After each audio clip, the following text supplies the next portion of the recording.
Dr. Halman, no visitors to the hospital right now, but we thank you for bringing us inside virtually today. Thank you for having me.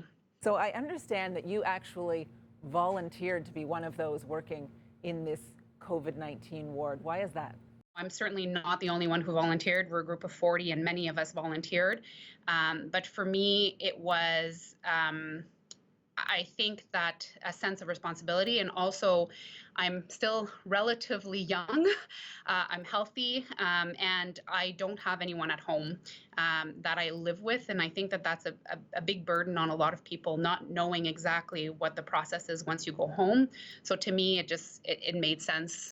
What is a typical day at work for you like? How has it changed since before the pandemic? And what are you seeing in these patients that are sick, but maybe not as sick as some? Right. So our day-to-day is obviously very different. So whenever we're on service, on the COVID service, there's 2 attending physicians.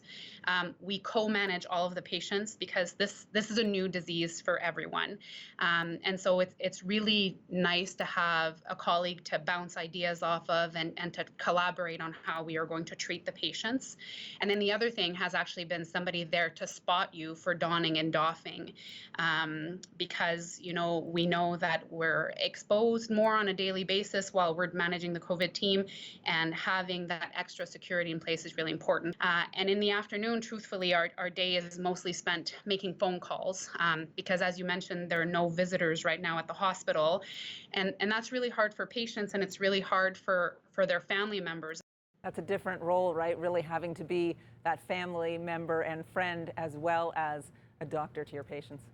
Yeah, we have had instances where patients were really not doing well, and the healthcare workers at the hospital were really the only people there to hold their hand. What's it like for you at the end of the day? You mentioned quite the process in taking off the personal protective equipment.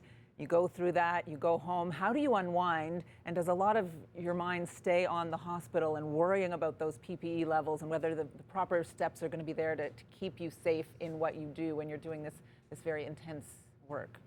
Right. You get home and people are stripping in the garage, and leaving everything outside because you don't want to bring it into your house. You're showering immediately when you get home, and then you don't see anyone. And that part, I think, was probably the hardest for me, and is probably the hardest for me. I'm an extrovert, true and true. And when I get home, I stay home by myself because I don't want to risk exposing anyone else.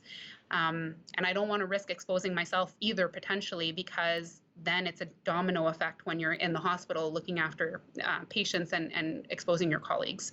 I have tried to make a real concerted effort to avoid social media for extended periods of time when I'm home, because it can put you down this really scary spiral. And so I have taken up to doing puzzles and cooking and doing those types of things to try to leave some work at work.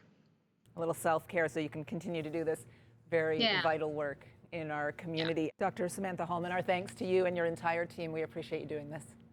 Thank you very much.